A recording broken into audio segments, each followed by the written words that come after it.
New polling shows Vice President Kamala Harris widening her lead against former President Donald Trump.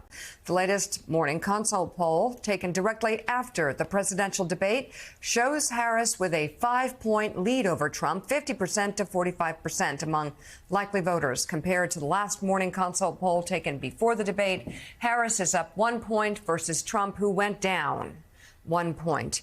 Meanwhile, Vice President Harris raised $47 million in the first 24 hours following her Tuesday night debate against Donald Trump. That's the biggest haul since the vice president announced her candidacy in late July, according to a senior campaign official. The total includes funds from 600,000 individual donors. That's important. The Trump campaign has not yet released any post-debate fundraising figures. The vice president held 2 rallies in battleground North Carolina yesterday.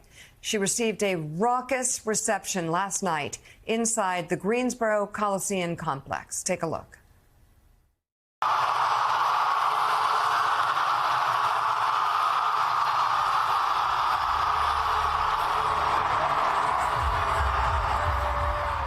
That was the roar from the 17,000-person crowd when she took the stage. The vice president highlighted her strong debate performance and told the crowd it's time for the country to move on from Donald Trump. On Tuesday night, I talked about issues that I know matter to the families across America, like bringing down the cost of living, investing in America's small businesses, protecting reproductive freedom,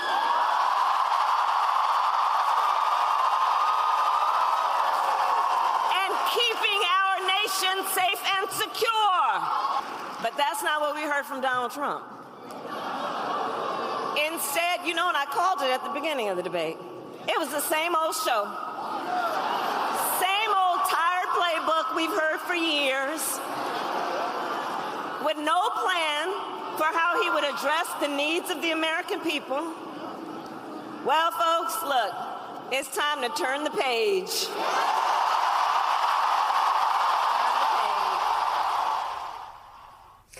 Prior to Greensboro, the vice president spoke to 7,500 voters at an event in Charlotte where people began gathering in line several hours before the start time.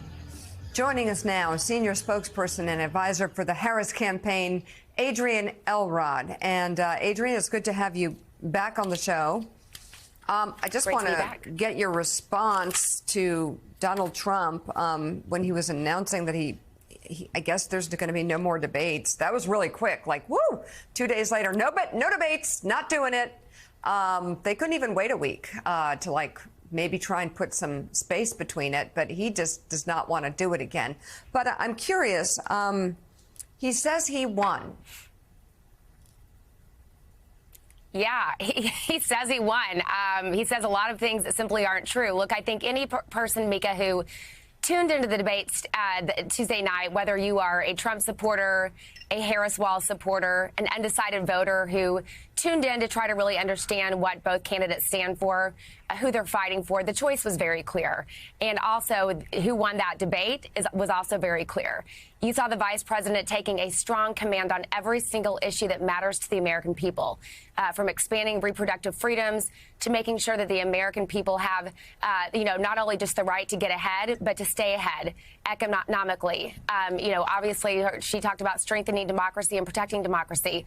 So the things that matter the most to the American people, the things that matter the most to undecided voters who are deciding, still at this point who they're going to support, she made it very clear where she stands, that she's fighting for them. So I think, Donald Trump can continue to go out there and tell lies and say that he won this debate. But I think if you are the average person tuning in and watching what happened Tuesday night, it is very obvious who the vice president stands for, who she's fighting for, and that in turn means that she won that debate. So if no more debates, because that was a real platform. I believe 70 million people tune in to watch that, and you get kind of an unvarnished look at each candidate without a lot of spin around it, just them on the stage alone.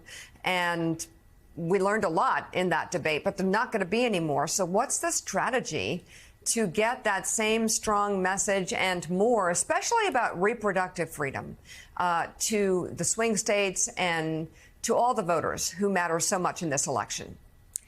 Well, you just played a clip of her in Greensboro, which she had, I think, well over 10,000 people at that rally. I mean, that's what she's doing. She's taking her message directly to the American people.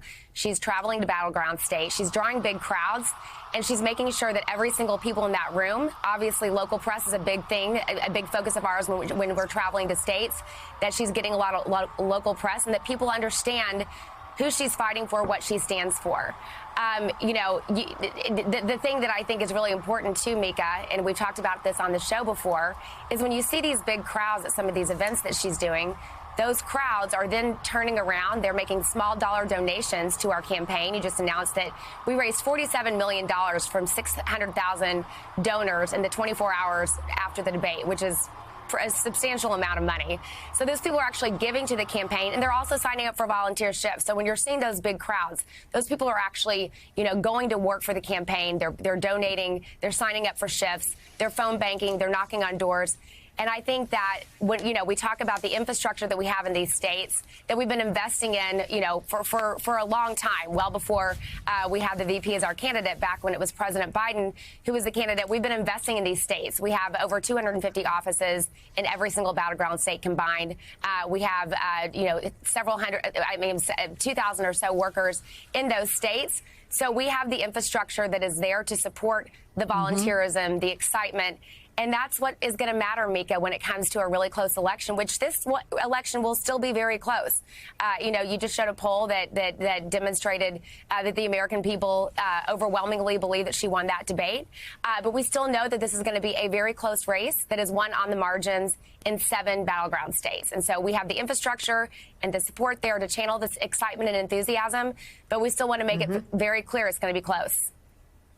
Adrienne, good morning. It's good to see you. One of the things you hear, I'm sure you hear it as well, from swing voters, maybe from even Republican voters. We were talking about Nikki Haley supporters who want nothing to do with Donald Trump and are curious about Kamala Harris and whether they should go support her, is that they do have concerns about where she stands now versus where she stood previously in her career, particularly in 2019 during that 2020 race. What's the best way to explain the way that some of those positions have changed pretty dramatically for Vice President Harris? I know she says her values haven't changed, but what does that mean exactly when you talk about her support previously for decriminalizing illegal border crossings, her support for single-payer health care and getting rid of private health care insurance, and her support for the banning of fracking, none of which she says she supports anymore? What's the best way for a voter considering her right now to understand those changes?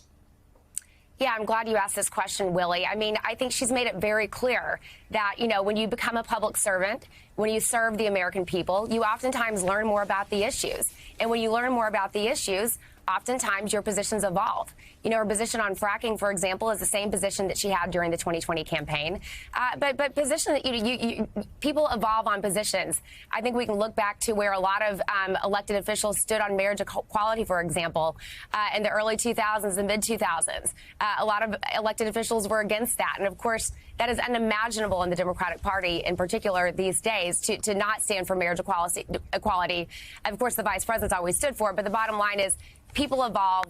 Public servants evolve, and I think you want someone in office who's willing to take a hard look at the issues and be open-minded when it comes to where they stand. The more they learn about an issue, and by the way, the more that issue also evolves. And so I guess the concern, Adrienne, is that she's saying some of these things to get elected, and she'll go back to her previous positions if she becomes president. Is it safe to say she's going to stand pat in where she is right now? Absolutely safe to say that, Willie. No doubt. She made that very clear on the debate stage Tuesday night. She's evolved on some positions, but when it comes to where she stands on the issues that matter to the American people, her values remain the same. Those have been unchanged her entire career. When she was a prosecutor, when she was Attorney General of California, when she was United States Senator, and obviously as Vice President. She is the most prepared, most qualified to be the President of the United States, and she has made it very clear where her values stand. And I think if you are anyone who tuned into that debate, even if you were a Trump supporter, I think it's really hard to look at that debate and say, you know what, I don't know who she's fighting for.